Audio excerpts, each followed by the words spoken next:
Gracias por estar en sintonía de nuestro programa El Amor que Vale, que es el Ministerio de Estudios Bíblicos Radiales del Dr. Adrian Rogers, quien nos ofrece la serie de enseñanzas bíblicas Nuestro Rey viene pronto. En la Biblia, la segunda venida de Jesucristo no es algo incidental, sino algo fundamental.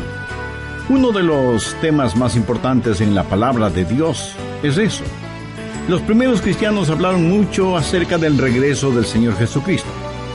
El Padre ama el retorno de su Hijo a la tierra. La iglesia primitiva amó el prometido retorno de Jesús. Yo amo y deseo su regreso, y el único que odia este evento es el diablo. Si hay alguna doctrina que al diablo le encantaría eliminar de nuestras iglesias, es la doctrina de la segunda venida del Señor Jesucristo, porque cuando Jesús regrese, eso significará que el diablo será enviado al pozo del infierno.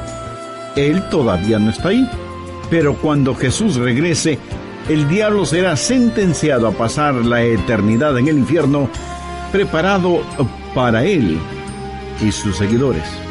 Jesús podría regresar hoy. Para unos, estas son las mejores nuevas, pero para otros es algo aterrador, porque ellos no poseen una relación personal con el poderoso y admirable Señor. ¿En qué grupo está usted? Acompáñenos para escuchar al Dr. Adrian Rogers, en la voz del pastor Lenín de Llanón, con el mensaje Preparándonos para el rapto. Tenga la bondad de buscar en la palabra de Dios la epístola a los Tesalonicenses, el capítulo 2. Hoy comenzaré una nueva serie de estudios bíblicos sobre la segunda venida del Señor Jesucristo. No sé de usted, pero yo por lo menos anhelo el regreso del Señor, si no he sido llamado antes a su presencia. Y qué día extraordinariamente glorioso será cuando Jesús regrese. Estamos en un sendero de colisión con el destino que no podemos ni debemos ignorarlo. Las señales de los tiempos están alrededor nuestro. El susurro sobre su venida crece cada día, y pronto escucharemos el atronador aviso de que ¡el novio viene! ¡El novio viene! Una de las verdades más benditas que yo conozco es que Jesús puede venir en cualquier momento. La última oración que encontramos en la Biblia está en Apocalipsis 22:20. Sí, ven, Señor Jesús. Primera Tesalonicenses 1, los versos 9 y 10. Porque ellos mismos cuentan de nosotros la manera en que nos recibisteis y cómo os convertisteis de los ídolos a Dios, para servir al Dios vivo y verdadero, y esperar de los cielos a su Hijo. Una de las más hermosas y significativas frases en la Biblia es lo que dice el verso 10, y esperar de los cielos a su Hijo, al cual resucitó de los muertos, a Jesús, quien nos libra de la ira venidera. Déjeme decir algo acerca de la última parte de este versículo. ¿Qué es lo que vemos aquí? La terrible realidad de la ira que vendrá. Esa ira divina que está como una espada de Damocles sobre todos los seres humanos. La pendiente ira de Dios. Note que no es solo que Jesús viene, sino que la ira de Dios también viene. ¿Qué es eso? ¿A qué hace referencia? Hace referencia a la gran tribulación. Si usted piensa que hoy en día estamos teniendo increíbles problemas y dificultades, la ira de Dios, la gran tribulación, hará que estos días que estamos viviendo en la actualidad parezcan como paseo de verano en la playa. La ira de Dios, la gran tribulación, será un tiempo infernal en la tierra, será un tiempo de indescriptible sufrimiento. El profeta Daniel advirtió sobre este tiempo. Anota al margen Daniel 12:1. Y será tiempo de angustia, cual nunca fue desde que hubo gente hasta entonces. Será un tiempo de sufrimiento sin paralelo en la historia. Y el Señor Jesús también advirtió sobre esto. Busque Mateo 24, desde el verso 21. Porque habrá entonces gran tribulación, cual no ha habido desde el principio del mundo hasta ahora, ni la habrá.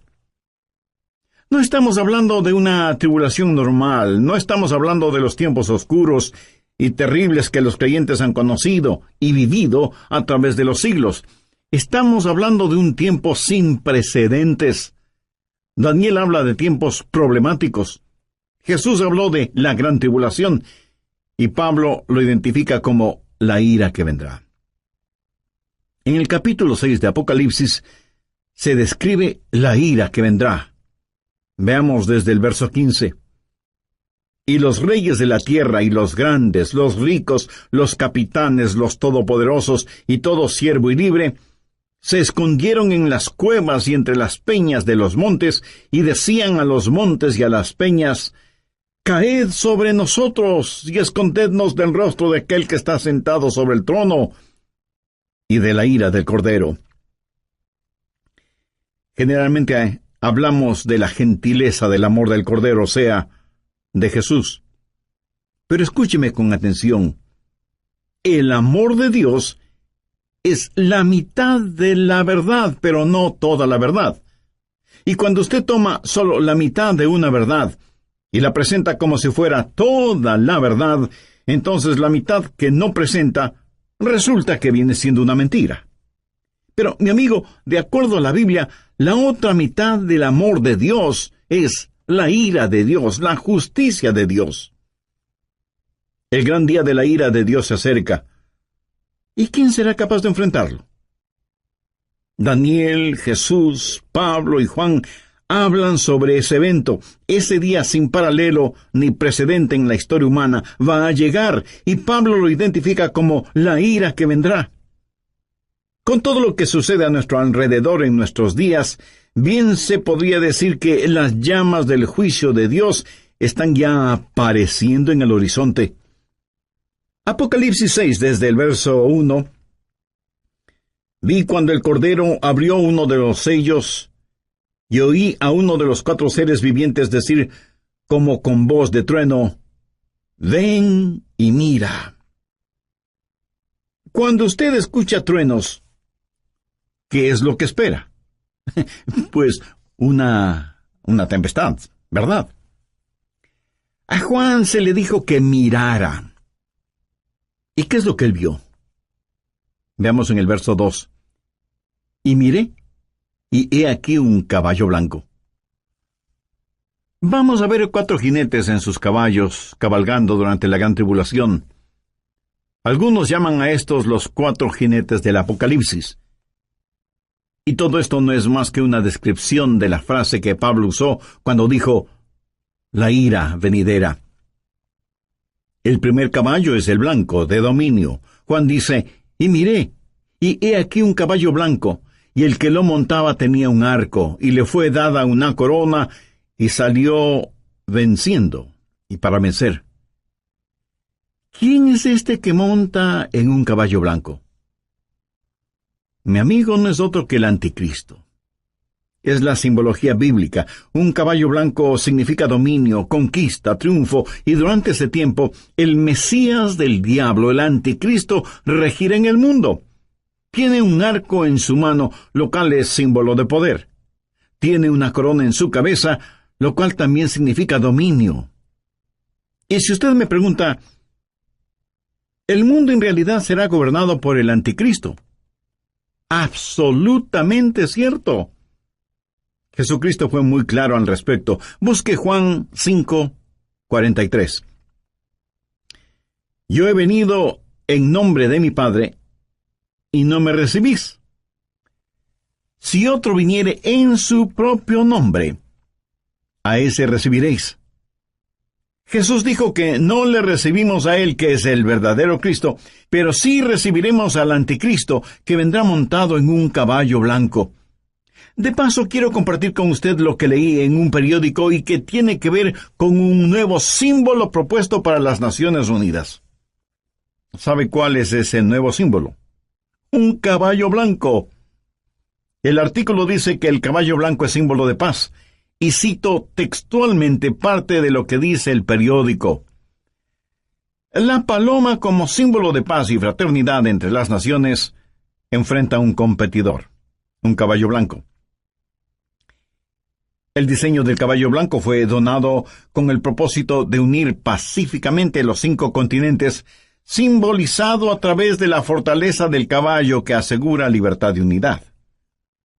En la cabeza del caballo habrá 5 cintas de diferentes colores que representan los 5 continentes: Europa, Asia, África, América y Australia. Así que se está impulsando un nuevo símbolo de paz, un caballo blanco, para que unifique al mundo. Y Daniel, haciendo referencia al anticristo, dice que por medio de la paz destruirá muchos. Segundo, el caballo rojo de la destrucción. Apocalipsis 6:4.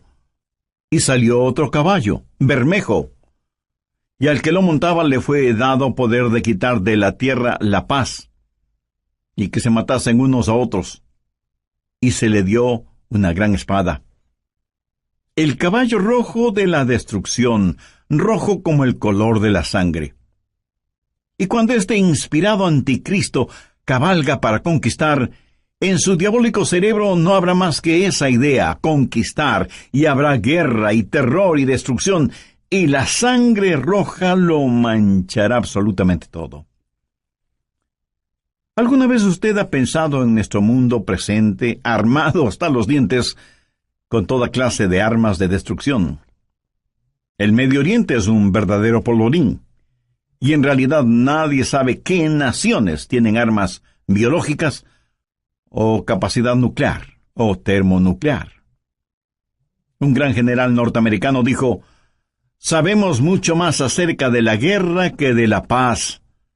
Sabemos más acerca de quitar la vida que acerca de vivir en este siglo que se pregona es el siglo del progreso. El conocimiento científico ha sobrepasado los límites de control.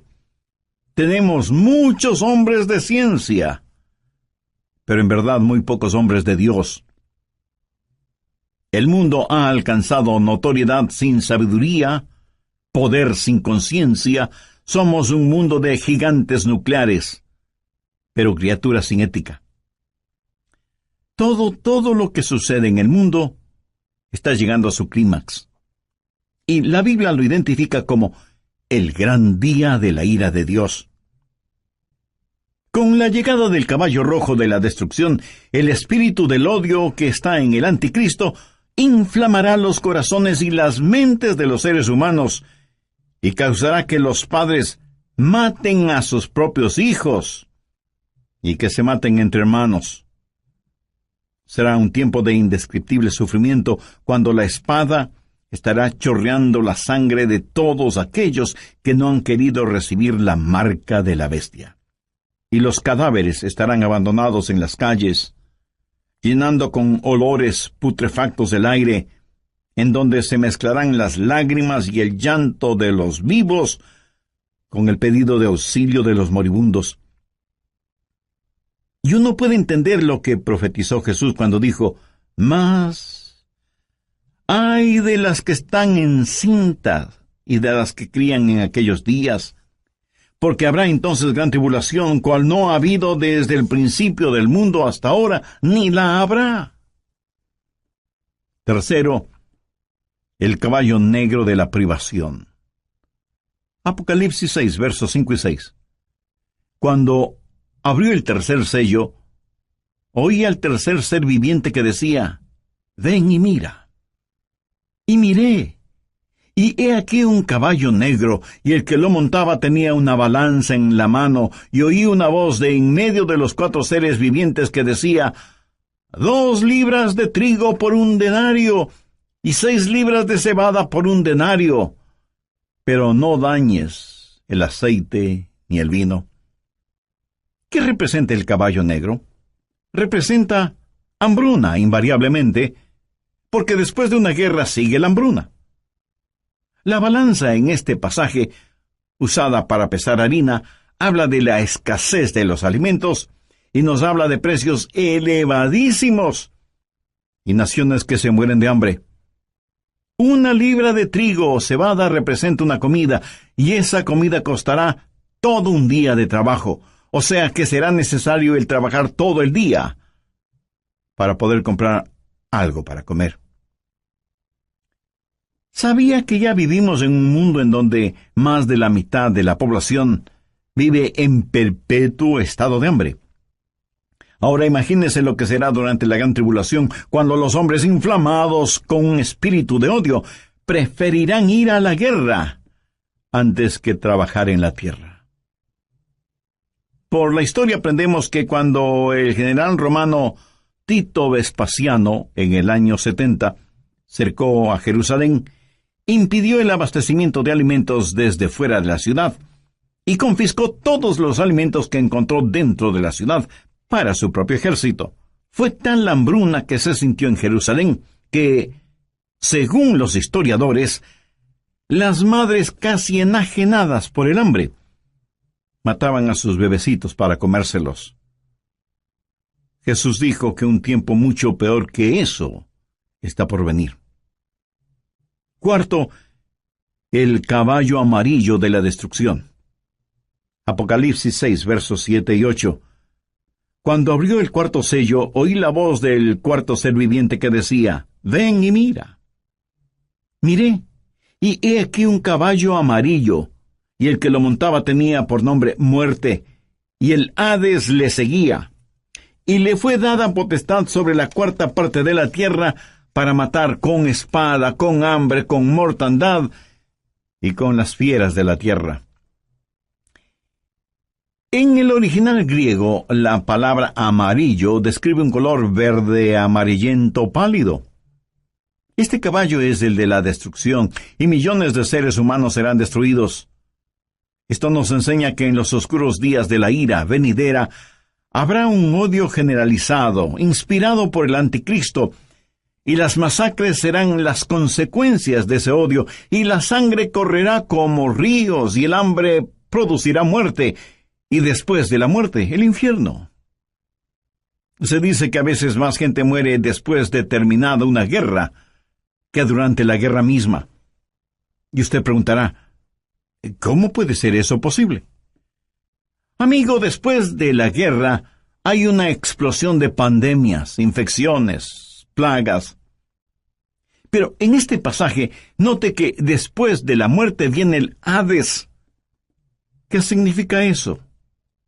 La muerte reclama el cuerpo, pero el Hades reclama el alma. Esos van a ser días terribles cuando ni siquiera en el sepulcro usted podrá esconderse de Dios. Y yo creo que los 4 jinetes del Apocalipsis están listos para comenzar su recorrido. Si nuestros oídos son sensibles, escucharemos el estruendo de sus cascos aproximándose aceleradamente. El gran día de la ira de Dios vendrá, ¿y quién será capaz de enfrentarlo? Este pasaje de Primera de Tesalonicenses nos previene acerca de la ira que vendrá, pero solo he hablado de una parte de lo que sucederá durante la gran tribulación. Vayamos ahora a Apocalipsis 9. La gran tribulación será un tiempo cuando los espíritus diabólicos serán desatados sobre la tierra. Apocalipsis 9:1. Y el quinto ángel tocó la trompeta, y vi una estrella que cayó del cielo a la tierra. ¿Qué representa esa estrella caída? Es el mismísimo Lucifer. Y se le dio la llave del pozo del abismo, o sea, la llave es entregada a este supercriminal para que abra la cárcel que está en el abismo y deje en libertad a los malévolos espíritus encerrados allí. Y cuando eso pase, cosas increíblemente horrorosas van a suceder. Veamos el verso 2. Y abrió el pozo del abismo, y subió humo del pozo como humo de un gran horno, y se oscureció el sol y el aire por el humo del pozo, y del humo salieron langostas sobre la tierra, y se les dio poder como tienen poder los escorpiones de la tierra. Un notable comentarista bíblico refiriéndose a esto dice: las langostas son infernales. Por eso vienen desde el fondo del abismo. Bueno, aquí no está hablando de langostas comunes. Estas son un emblema, un simbolismo de espíritus diabólicos. Son espíritus infernales e insaciables. Este no es un panorama muy halagador que digamos, ¿no le parece? Y menos para quienes no son salvos todavía. ¿Es usted ya salvo o salva? ¿Hay en su corazón el anhelo de que Jesús regrese? ¿Tiene la absoluta certeza de que al morir se irá al cielo? Si no es así, usted necesita hacer una decisión espiritual ahora mismo. Le invito a decir la siguiente oración. Dígala con sus propias palabras. Las mías son solo una guía. Querido Dios, perdóname porque aún siendo religioso, he estado tan pendiente de las cosas materiales que no he puesto ninguna atención a las cosas espirituales. Soy pecador y necesito tu perdón. Me acerco a ti en busca de misericordia y gracia. Señor Jesús, te invito a que seas mi Salvador y mi Señor. Lo hago con sincera y profunda fe, pidiéndote me perdones, me limpies, me sanes y me salves. Usa mi vida de acuerdo a tus divinos propósitos. Lo pido en tu santo nombre. Amén.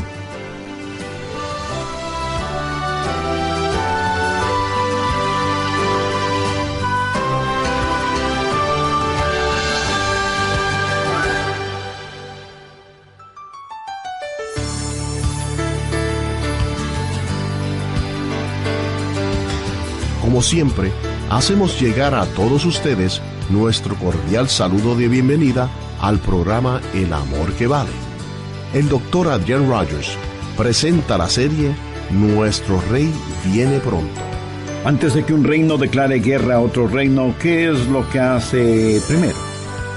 Llama a sus propios ciudadanos a que salgan de ese reino antes de declarar la guerra. Antes de que Dios hiciera llover fuego y azufre sobre Sodoma, el ángel le dijo a Lot: no puedo hacerlo hasta que tú salgas de aquí. Lot y su familia fueron sacados de la ciudad antes de que la ira de Dios se hiciera una realidad. Dios los salvó, sacándoles de la ciudad. Antes de que Dios enviara el diluvio en tiempos de Noé, ¿qué es lo que hizo? Arrebató a Enoc antes del diluvio para que fuera como un retrato, una ilustración de que antes de que Dios derrame su ira, Dios salva a los suyos.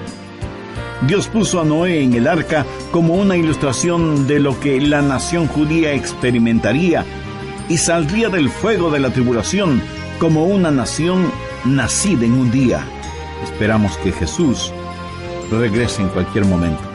¿Qué está haciendo para prepararse para el retorno de Jesús? ¿Podemos saber cuándo regresa Él? ¿Qué podemos esperar que suceda en la gran tribulación? Escuche al Dr. Adrian Rogers, en la voz del pastor Lenín de Llanón, dar respuesta a estas preguntas en su estudio bíblico, Preparándose para el Rapto.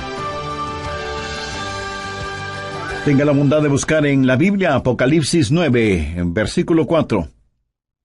Y se les mandó que no dañasen a la hierba de la tierra, ni a cosa verde alguna, ni a ningún árbol, sino solamente a los hombres que no tuviesen el sello de Dios en sus frentes. En el oriente, enormes enjambres de langostas aparecen en cierta época del año y devoran todo cuanto encuentran a su paso, incluyendo la vegetación. Pero las langostas de este versículo son diferentes. No dañarían ni una sola hoja de la vegetación, pero sí dañarían a los hombres y serían insaciables. Pero no solo son insaciables, sino que también son intolerables. Veamos los versos 5 y 6. Y les fue dado no que los matasen, sino que los atormentasen 5 meses, y su tormento era como un tormento de escorpión cuando hiere al hombre. ¿Ha sido usted alguna vez picado o mordido por un escorpión? Bueno, yo sí. Y eso es algo que de ninguna manera es agradable en recordarlo. Pero estos tal vez billones de langostas bíblicas salidas del abismo infernal tendrán el poder de ocasionar intolerables y terribles dolores. ¿Cuán terrible es ese dolor? La respuesta está en el verso 6. Y en aquel día Los hombres buscarán la muerte, pero no la hallarán, y ansiarán morir, pero la muerte huirá de ellos. Los hombres con ansiedad buscarán la muerte, porque la muerte será una bienvenida liberación al tormento ocasionado por estos espíritus diabólicos que estarán en total libertad sobre la tierra. No solo serán espíritus intolerables, sino que además serán espíritus irresistibles. Verso 7. Y el aspecto de las langostas era semejante a caballos preparados para la guerra. Como un ejército bien entrenado, avanzan, marchan, y nadie les puede detener, nadie puede estorbar el vertiginoso marchar de estas fuerzas diabólicas salidas del fondo del abismo de la maldad. Son irresistibles y al parecer invencibles. Apocalipsis 9:7. Y el aspecto de las langostas era semejante a caballos preparados para la guerra. En las cabezas tenían como coronas de oro. ¿Qué significa esto? Significa que a Satanás se le ha dado dominio y está temporalmente en el trono. Es el milenio del diablo. El infierno está de fiesta. Son irresistibles, invencibles e inteligentes. Mire lo que dice la parte final del verso 7. Sus caras eran como caras humanas. En la tipología bíblica, el rostro de un hombre siempre habla de inteligencia. Pero siempre ha sido la sabiduría humana la que ridiculiza la verdad de Dios. El interés de Satanás siempre ha sido el controlar la mente del hombre, no tanto su corazón y conciencia. Los espíritus diabólicos implantan en nuestras mentes ideas de cómo debemos aprender acerca de las estratagemas seductoras de Satanás, pero son estratagemas insidiosas. Verso 8. Tenían cabello como cabello de mujer, sus dientes eran como de león. Mi amigo, estas no son langostas ordinarias. El cabello de mujer habla del carácter seductor y atractivo de las fuerzas diabólicas.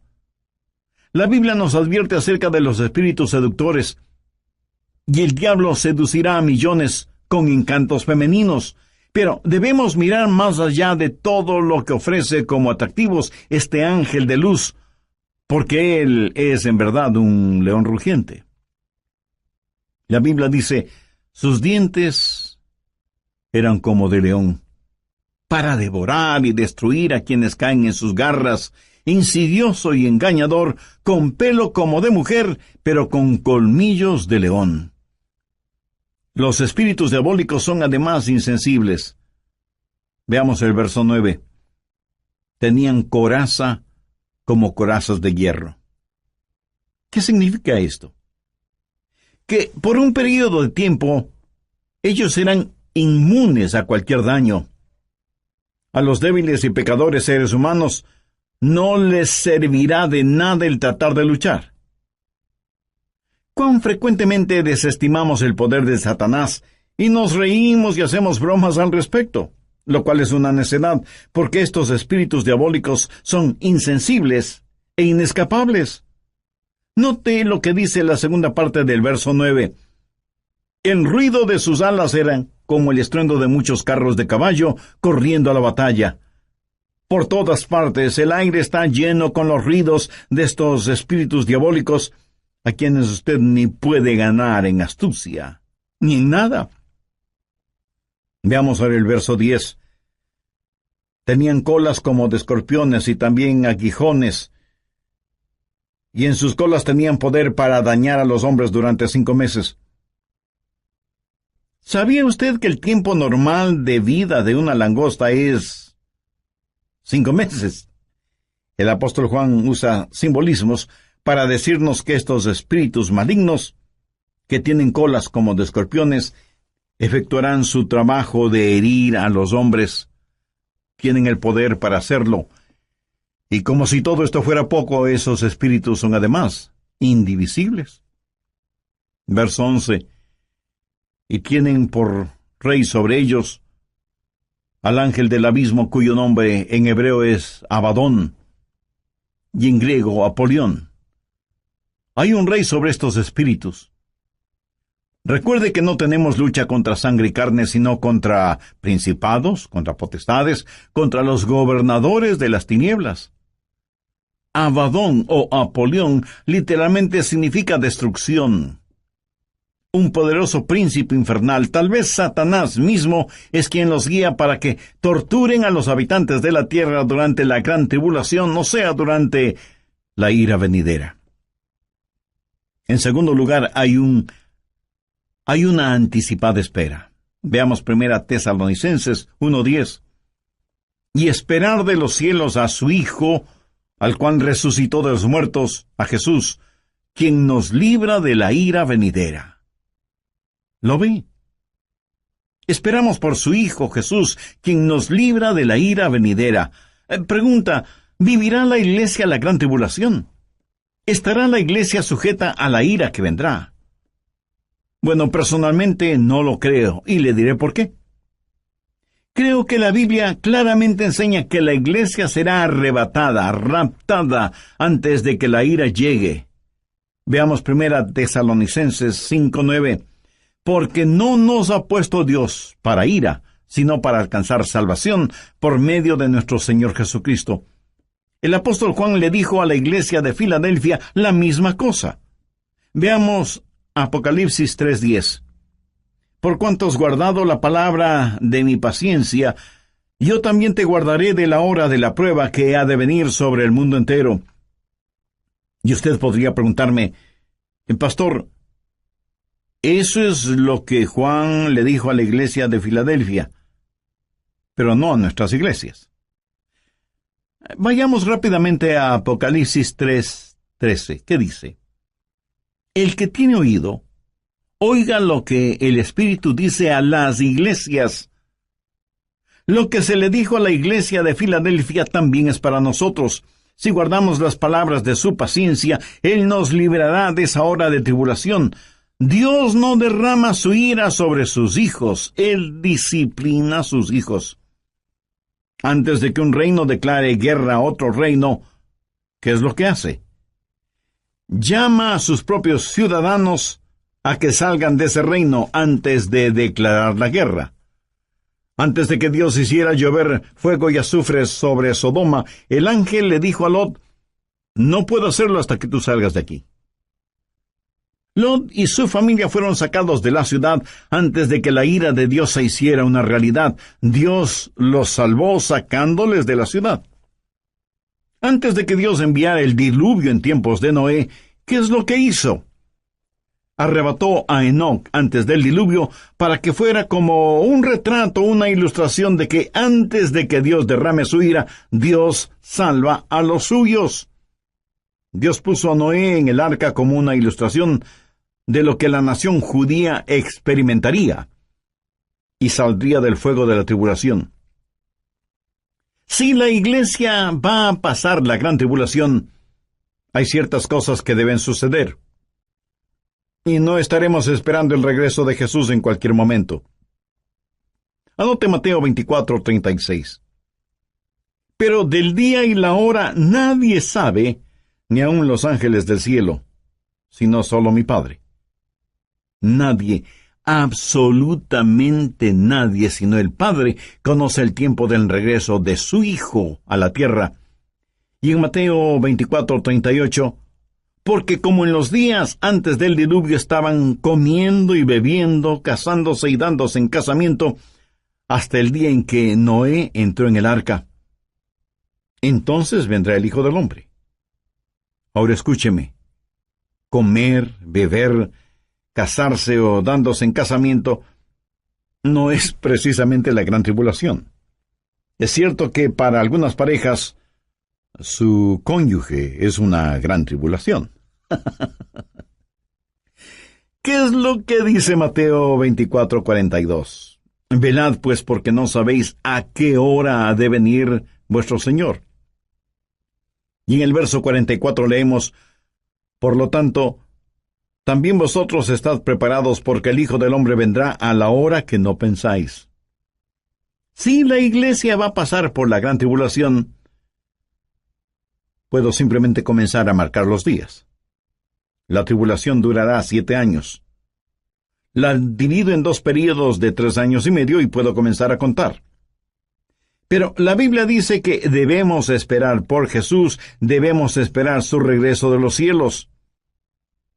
No debemos estar esperando la tribulación. Marcos 13, versos 32 y 33 dicen: pero de aquel día y de la hora nadie sabe, ni aun los ángeles que están en el cielo, ni el Hijo, sino el Padre. Mirad, velad, llorad, porque no sabéis cuándo será el tiempo. Una y otra vez el Señor nos dice que debemos estar listos. Él nos ha librado de la ira venidera. Si la iglesia va a pasar por la gran tribulación, entonces, en vez de estar mirando hacia arriba, debemos estar mirando alrededor, esperando no a Cristo, sino al anticristo. No habrá la esperanza bendita, y la muerte sería mucho mejor que pasar por la tribulación para llegar al reino. Sí, hay una ira pendiente, pero también hay una anticipada espera. Nosotros esperamos por Jesús. Hay también un servicio ejemplar. ¿Qué debemos hacer? Pues estar listos para el rapto. ¿Cómo los creyentes de la iglesia primitiva se preparaban para el rapto? Veamos 1 Tesalonicenses 1:9. Porque ellos mismos cuentan de nosotros la manera en que nos recibisteis y cómo os convertisteis de los ídolos a Dios para servir al Dios vivo y verdadero y esperar de los cielos a su Hijo, al cual resucitó de los muertos, a Jesús, quien nos libra de la ira venidera. En primer lugar, si usted quiere estar listo para el rapto, necesita convertirse de sus ídolos a Dios. Y alguien dirá: nosotros no tenemos ídolos. Oh, sí que los tenemos. Ídolos viejos con nombres nuevos. En vez del dios Mamón, que representa avaricia, ahora es el dios ambición. En vez del dios Baco, que era el dios del desenfreno y la borrachera, ahora le llaman el dios de la hora feliz. En vez de la diosa Afrodita, que era la diosa de la lujuria sexual, ahora la llaman la revolución sexual. Son los mismos dioses y diosas, ídolos de antaño, con atractivos y políticamente correctos nombres. Hoy en día, en vez de Marte, que era el dios de la guerra, ahora se lo identifica como indignación justa. Y sin embargo tenemos en nuestras modernas ciudades más problemas, crímenes y odios como nunca antes. Viejos ídolos con nuevos nombres. ¿Y qué es un ídolo? Un ídolo es cualquier persona o cosa que usted ame más que a Dios. Es cualquier cosa en la cual usted confía más que en Dios. Es cualquier cosa a la que sirve más que a Dios. O cualquier cosa a la que usted tema más que a Dios. Cualquier persona o cosa que le desvíe de Dios es un ídolo. En Mateo 6:33 leemos: mas buscad primeramente el reino de Dios y su justicia, y todas estas cosas os serán añadidas. Usted debe volverse de sus ídolos a Dios. Usted no puede tener a Cristo y al mundo al mismo tiempo. Tiene que arrepentirse. Esa es la primera cosa para estar listo o lista para el rapto. ¿Se ha vuelto usted hacia el Dios vivo y verdadero? ¿Se ha olvidado o dejado de sus viejos caminos? ¿Le ha entregado su corazón a Jesús, que es el Dios vivo y verdadero?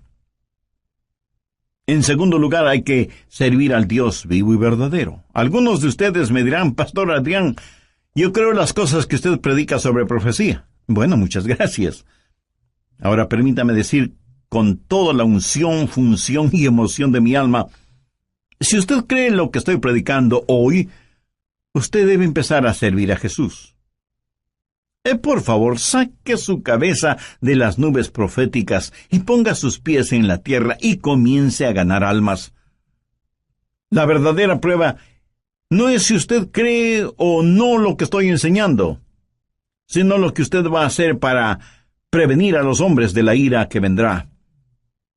y debemos trabajar hasta cuando Jesús regrese y luego nos juntaremos en nuestro hogar celestial. Tercero, hay que esperar el regreso de Jesús. Esos creyentes esperaban por Jesús no como un último recurso o como una escalera de incendios, sino que estaban diciendo: ven pronto, Señor Jesús. Estaban esperando su regreso, ansiaban su venida, vivían con esa expectativa, oraban por su venida y muchos literalmente murieron diciendo: ven, Señor Jesús. Como ilustración le contaré que una joven mujer estaba en la estación del tren esperando a su novio, que venía para casarse, y ella estaba ahí, esperando con ansiedad el tren. El anciano jefe de la estación también estaba allí, con sus horarios de llegadas y salidas de trenes.